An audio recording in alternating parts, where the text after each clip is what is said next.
The Palestinian president has described Israel's decision to close the Al-Aqsa Mosque on worshippers as a declaration of war on the people of Palestine. A spokesman for Mahmoud Abbas has quoted him as saying that Israel is dangerously after escalating a war on Palestinians, their sacred places, and the Arab and Islamic nation as a whole. The Palestinian presidential office also called the Israeli decision a blatant challenge that will lead to more tension and instability. Abbas's spokesman stressed that the state of Palestine will take all legal measures against Israel in this regard. The statement follows Tel Aviv's order for the full closure of the Al-Aqsa Mosque compound on all worshippers after an attack on an Israeli rabbi on Wednesday. Meanwhile, Jerusalem al-Quds has been the scene of clashes between Israeli forces and Palestinian protesters.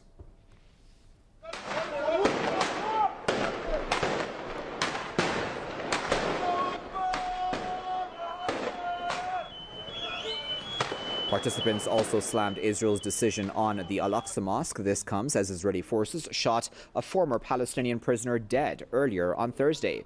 They accused Mu'taz Hijazi of shooting the Israeli rabbi Yehuda Glick on Wednesday. Meanwhile, Israeli Prime Minister Benjamin Netanyahu has ordered a significant increase in police deployment in Jerusalem al-Quds to maintain the status quo in holy places. Well, to discuss that further, we're now joined by Dr. Rania Masri, who is a human rights advocate, and she's joining us live now via Skype from Beirut. Dr. Masri, thanks very much for joining us here on PressTV. I'm just wondering, how does the shooting of a far-right rabbi lead to the closure of the Al-Aqsa Mosque? How do you work out that logic, if at all? Well, this is the issue. The closure of the Al-Aqsa Mosque is not a retaliation to the resistance by Mu'taz Hijazi. I believe this is a plan that has been in place for quite a while. And if we look at what the Israeli government, particularly this government, has been planning to do for Al-Aqsa Mosque, we see that its plan is actually to divide the mosque and to gradually push out all the Palestinian Muslims from that area. So this is an attempt to present itself as a retaliation to this act of resistance by Mu'taz Hijazi, while in actuality it is a continuation of Israeli policy. And so, I'm just wondering that the free world then, Dr. Masri, such as the United States, the UK, at least those so-called free world countries, which speak a lot about freedom of religion, etc., why are they so mute on this, do you think?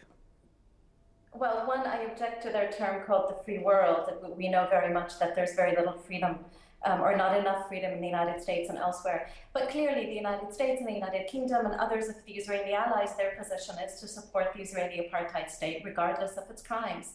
And at most, there would be maybe a statement of condemnation, but no real shift in policy. What is more worrisome, however, I find, are the statements of Mahmoud Abbas. So on one level, you have Mahmoud Abbas issuing strong statements against this closure of the Al-Aqsa Mosque, and yet on the other level, you have him continuing to maintain so-called security relationships with the Israeli occupying power. So if Mahmoud Abbas really does want an end to this kind of occupation in Jerusalem and these continuous Israeli violations, not simply against Al-Aqsa Mosque, but we have to remember the Israeli violations against the Palestinians have been intensifying in Jerusalem since before the war on Gaza this summer. So this has been a continuation over several months. And the Palestinians in Jerusalem have responded with arguably the third intifada right now in Jerusalem. So what would be, non-hypocritical, what would be consistent would be if Mahmoud Abbas actually stands with the Palestinian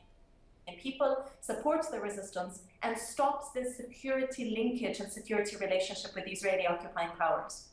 Dr. Masri, I'm glad you mentioned Mahmoud Abbas because I wanted to quote part of a statement that he made to Israel's Channel 10 on Wednesday itself. He said that we do not want an intifada. We are not calling for an intifada. And he said that I told the people that these are our holy places and we want to keep them quiet. Now, why exactly is Mahmoud Abbas reacting like this, do you think?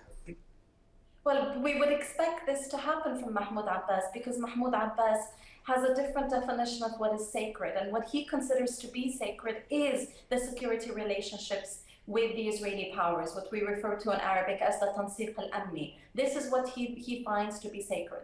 So when he's placing that above the resistance and above the people's decision, and the people in Jerusalem, the Palestinians in Jerusalem, are the ones that have chosen the Intifada.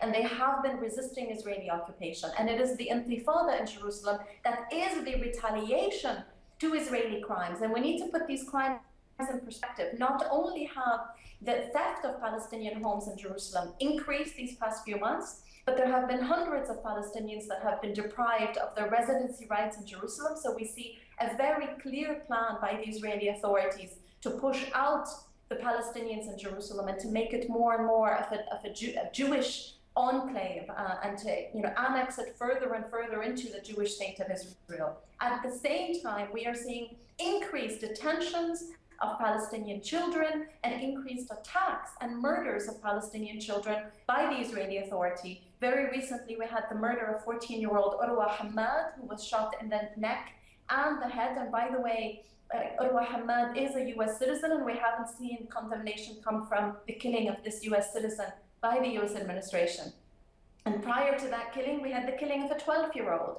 So it would be important for Mahmoud Abbas to realize that his position is to actually represent the Palestinian people and not to represent quiet in the area, because I do not believe that the Palestinians actually want quiet in Jerusalem. What they want is liberation in Jerusalem. Okay, we'll leave it there at that note. But of course, as always, we do sincerely appreciate you speaking to us. That was Dr. Rania Masri, who was speaking to us live from the Lebanese capital, Beirut.